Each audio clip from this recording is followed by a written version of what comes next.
আমাদের জাতীয় কবি কাজী নজরুল ইসলামের ১২৬তম জন্মবার্ষিকী। আসসালামু আলাইকুম, সবাই কেমন আছেন? আশা করি ভালো আছেন।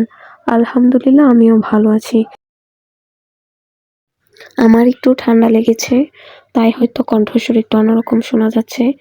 যাই হোক, আপনারা প্রত্যেকেই জানেন ৩০ সালে পালন করা হয় নজরুল জয়ন্তী, তাই আমরাও চলে গিয়েছিলাম। দেশের বিভিন্ন স্থান থেকে দর্শনার্থীরা এসে ভিড় জমায় দূর দূরান্ত থেকে। আর ৩০ সালের মানুষ অপেক্ষায় থাকে এই মেলার জন্য।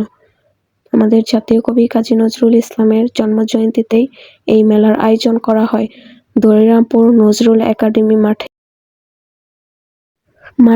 কবি এই স্কুলেই পড়ালেখা করতেন, খেলতেন এই মাঠেই, তাই তার স্মৃতিকে ধরে রাখতে প্রতি বছর মেলার আয়োজন করা হয়। দোকানদাররা খেলনার স্টল নিয়ে বসেছে, বাঁশের বাঁশি, জাদুপন্য, মাটির তৈরি হাঁড়ি পাতিল, কসমেটিক্স, বাহারি রকমের খাবারের আইটেম। জমজমাট এই মেলা।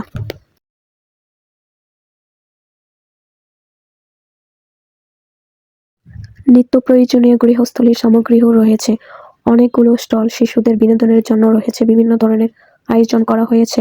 ক্রেতারা বিভিন্ন দোকান ঘুরে ঘুরে কাঙ্ক্ষিত পণ্য কিনছে। ব্যবসায়ীদের আশায় এবার ভালো বেচাকেনা হবে। নানা ঘটনা। আমরা যেহেতু মেলার লাস্টের দিন যাই, তাই প্রচুর পরিমাণে মানুষের সমাগম ছিল। ভিতর দিকে একদম যাওয়া যাচ্ছিল না। সন্ধ্যা ৬টার দিকে আমরা গিয়েছিলাম। দেন আমরা ফিরে আসি, আবার রাত ৩টার দিকে যাই। ওই সময় মানুষের সমাগমটা কম ছিল। তখন যাওয়ার পর একটু ঘুরে ঘুরে সব কিছু দেখে আসতে পারছি। আর হ্যাঁ, এত পরিমাণ গরম ছিল, এত পরিমাণ তাপ ছিল যে মানুষ অসুস্থ হয়ে পড়েছিল। আমারও ঠান্ডা লেগে যায় অতিরিক্ত গরমে। মেলায় যাওয়ার পর অসুস্থ হয়ে পড়ি। এই মেলার আনন্দ উৎসব উপভোগ করার জন্য মানুষ অনেক দূর দূরান্ত থেকে চলে আসে। অনেক পরিমাণে মানুষ ছিল আমরা যখন যাই। এত পরিমাণ মানুষ ছিল যে পা দেওয়া যাচ্ছিল না।